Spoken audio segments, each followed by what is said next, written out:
Orang yang nggak punya rasa takut kehilangan orang lain adalah orang yang paling ditakuti. Selama fokus lo adalah gimana caranya supaya dia nggak marah, atau gimana caranya supaya gue diterima, lo bakal gampang banget dimainin. Nggak usah pakai alasan panjang lebar kayak lagi sidang skripsi. Alasan yang kepanjangan itu tanda lo lagi minta izin buat nolak. Yang menjauh itu biasanya cuma parasit yang selama ini hidup dari kelemahan lo. Kemandirian adalah bentuk intimidasi yang paling sopan. Berhenti jadi keset kaki. Gue nggak akan basa-basi.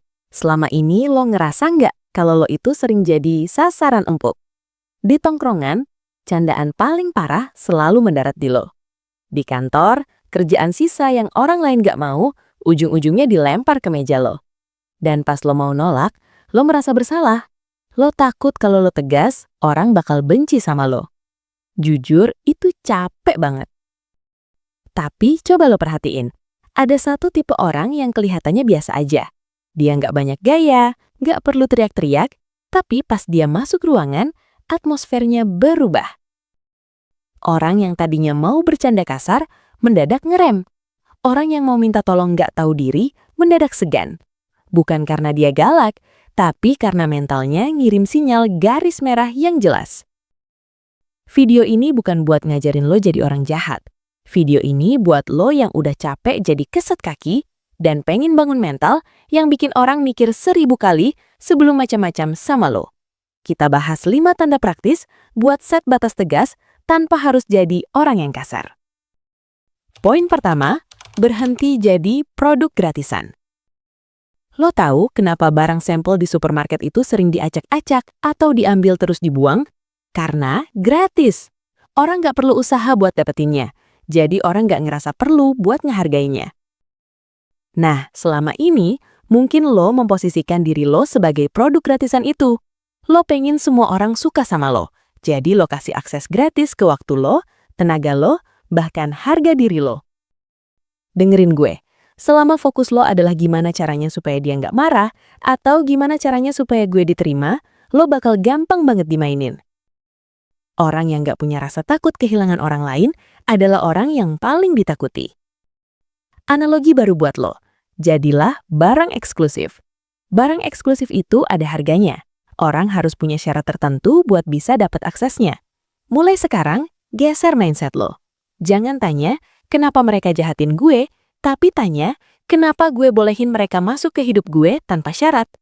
Begitu lo berhenti butuh validasi orang lain, senjata mereka buat nahan lo, yaitu rasa takut ditolak, bakal patah dengan sendirinya.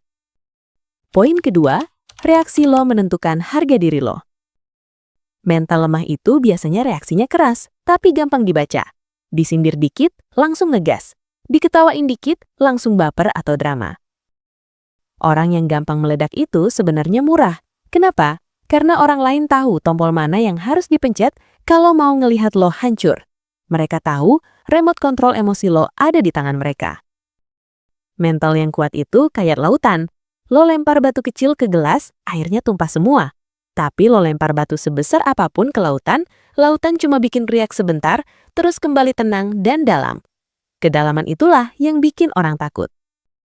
Caranya gimana? Pakai the power of 3 seconds. Kalau ada yang ngerendahin lo atau bercanda kelewatan, jangan langsung bales. Diam. Tatap matanya selama 3 detik tanpa ekspresi marah. Terus tanya pelan. Maksud lo ngomong gitu apa?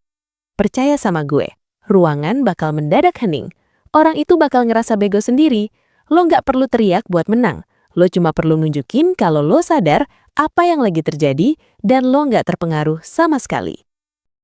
Poin ketiga, punya batas yang jelas, atau disebut the invisible fence. Bayangin lo punya tanah luas tapi nggak ada pagarnya. Orang bakal lewat sembarangan, buang sampah di sana, bahkan mungkin bangun gubuk tanpa izin. Pas lo marah, mereka bakal bilang, lah gue nggak tahu kalau ini tanah lo, nggak ada batasnya kok. Sama kayak mental lo, kalau lo nggak punya kalimat gue nggak nyaman digituin, atau gue nggak bisa bantu kalau caranya begini, orang bakal terus dorong batas lo sampai lo pecah. Di aspek finansial, ini penting banget. Banyak orang yang hancur karena nggak enak nolakin temen yang mau ngutang, atau nggak enak diajak nongkrong mahal padahal lagi bokek. Mental kuat berarti berani bilang, duit gue lagi ada posnya masing-masing, jadi gue nggak bisa pinjemin. Tutik. Nggak usah pakai alasan panjang lebar kayak lagi sidang skripsi. Alasan yang kepanjangan itu tanda lo lagi minta izin buat nolak. Orang kuat nggak butuh izin buat bilang nggak. Poin keempat, berani cabut dari lingkungan yang salah. Banyak orang bertahan di circle yang toksik cuma karena takut sendirian. Lo rela dihina, rela jadi bahan bulian, asal setiap malam minggu ada tempat buat nongkrong. Ini mentalitas budak. Orang yang mentalnya kuat itu berani jadi hantu. Begitu dia ngerasa sebuah tempat nggak lagi ngehargain dia atau malah ngerusak mindsetnya, dia bakal hilang tanpa banyak pengumuman. Dia nggak perlu drama, kita putus hubungan. Dia cuma berhenti muncul. Analogi eskalator rusak. Kalau lo tahu eskalator itu arahnya turun sementara lo mau ke atas, lo nggak akan diam aja di sana kan? Lo bakal lari keluar dan cari tangga lain. Lingkungan yang isinya ngerendahin lo itu adalah eskalator turun. Kalau lo tetap di sana, jangan komplain kalau hidup lo nggak maju-maju. Berani sendirian itu level tertinggi dari kekuatan mental. Pas lo berani jalan sendiri, orang-orang yang tadinya ngeremehin lo bakal sadar. Ternyata dia nggak butuh kita, tapi kita yang butuh dia buat jadi bahan lucu-lucuan. Poin kelima, upgrade diri tanpa banyak suara. Mental yang bikin orang segan itu bukan cuma soal cara ngomong, tapi soal power yang lo punya. Saat teman-teman lo masih sibuk bahas gosip atau main game sampai pagi, lo diam-diam belajar skill baru.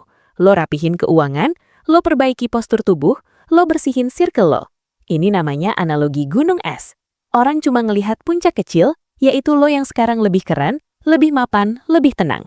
Tapi di bawah air, ada pondasi kerja keras yang gede banget. Pas lo punya opsi dalam hidup, opsi finansial, opsi pertemanan, opsi karir, lo nggak bakal gampang takut. Orang bisa ngerasain itu.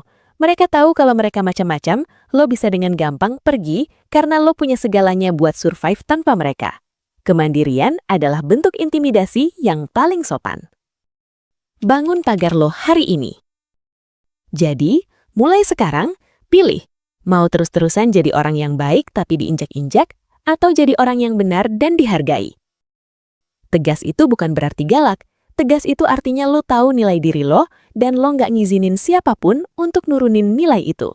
Orang mungkin bakal menjauh pas lo berubah, tapi percayalah, yang menjauh itu biasanya cuma parasit yang selama ini hidup dari kelemahan lo.